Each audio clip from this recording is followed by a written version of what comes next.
La coherencia y la cohesión son los elementos que tejen las relaciones entre unidades de lenguaje, lo que significa que para que un texto sea considerado como tal, debe ser coherente y cohesivo. Veamos en qué consiste cada una. La coherencia textual. Todo texto recoge un conjunto de ideas que giran alrededor de un tema. Esas ideas deben expresarse en un orden determinado, de modo que el receptor pueda advertir las relaciones entre unas ideas y las otras, y pueda ir avanzando desde la información conocida hasta la información nueva. La coherencia global. Para que una serie de oraciones tenga sentido global, es decir, constituya un texto bien estructurado, debe tener un tema central. Los títulos, por ejemplo, normalmente sintetizan el tema central de un texto dado. Para atribuirle coherencia global a una serie de oraciones, es necesario relacionar mentalmente las unidades que lo constituyen. Mientras que la coherencia local, se ve que los textos, además de tener un tema central, deben presentarse en forma ordenada y lógica para que el receptor pueda tener una mejor comprensión de la información dada. A esto se le denomina coherencia local. A veces las relaciones de coherencia local se establecen mediante el uso de conectores o prescindiendo de ellos. Para que las oraciones de un texto puedan ser comprensibles, deben ir encadenándose entre sí. De este modo, se utilizan recursos lingüísticos para configurar la red de relaciones entre las oraciones. A este fenómeno en el texto se le denomina cohesión.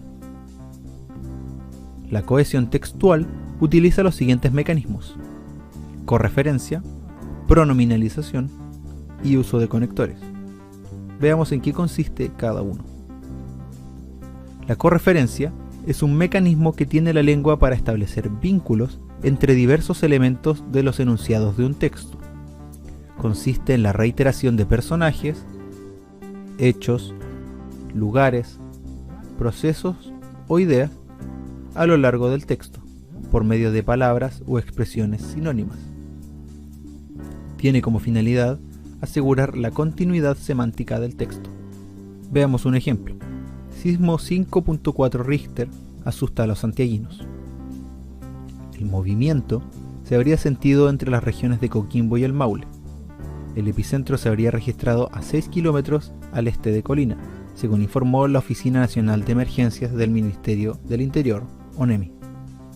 Un fuerte temblor se registró durante la mañana de este día en la región metropolitana. A eso de las 3:15 am, el movimiento telúrico, que habría alcanzado los 5.4 grados Richter, provocó la alerta de los ciudadanos de Santiago. Según informaron en la ONEMI, este hecho no registró desgracias personales ni daños materiales en ninguna de las localidades afectadas. Aquí vemos que la correferencia genera vínculos entre los elementos presentes en el texto. Al hablar del epicentro, no hace falta especificar de qué, ya que se hace una referencia al movimiento telúrico antes mencionado. Del mismo modo, se utiliza la sigla ONEMI sin necesidad de explicar qué representa, ya que en un párrafo anterior ya se especificó su significado. Pronominalización. Se refiere al uso de pronombres personales, relativos y o demostrativos para referirnos a palabras que están siendo partícipes en el texto, con la intención de no causar reiteración en el mismo.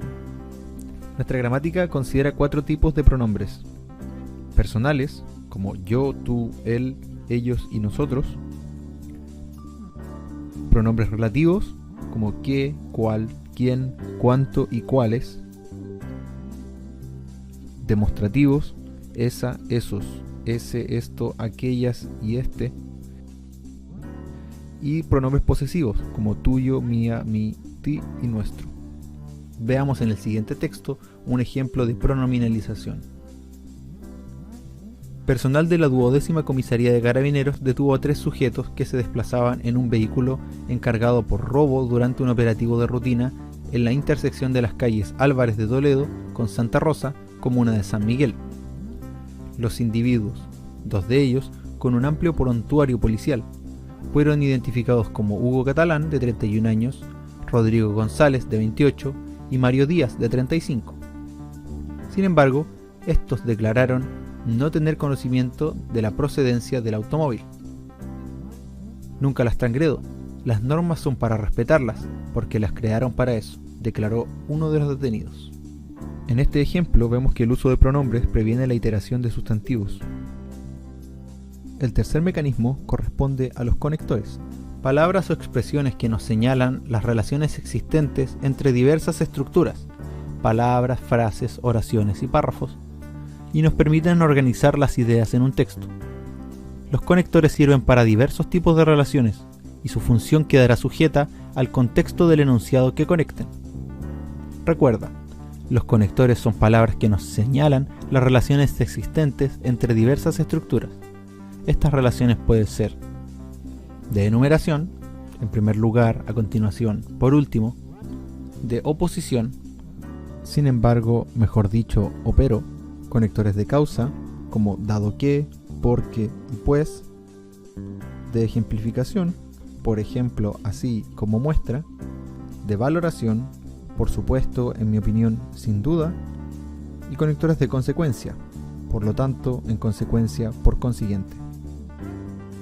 Revisemos algunos ejemplos. En primer lugar, quiero darles la bienvenida a esta ceremonia.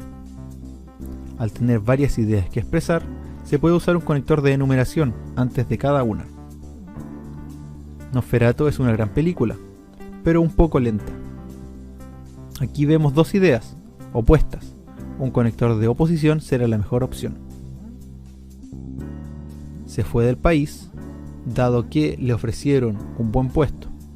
En este caso iniciamos con el hecho, se fue del país, y luego entregamos la razón de por qué esto ocurrió. Por ello corresponde a un conector de causa. Siempre llegaba atrasado, en consecuencia lo despidieron. A diferencia del conector de causa, al usar el conector de consecuencia, el orden de las ideas está revertido. Comenzamos enunciando las causas y luego las consecuencias. Notar que podemos revertir esta oración.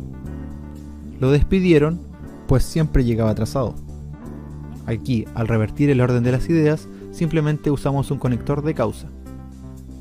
Prefiero las ciudades templadas, por ejemplo, Bogotá. Vamos de lo general a lo particular. A través del conector de ejemplificación podemos mencionar muchas ciudades templadas. La competencia, en mi opinión, estaba arreglada. Aquí, el uso del conector de valoración nos permite opinar o evaluar un hecho, entregando el punto de vista del emisor. Bien, esa fue la última propiedad del texto, la cohesión, y sus tres mecanismos, la correferencia, la pronominalización y el uso de conectores. En el próximo video veremos los marcadores del discurso.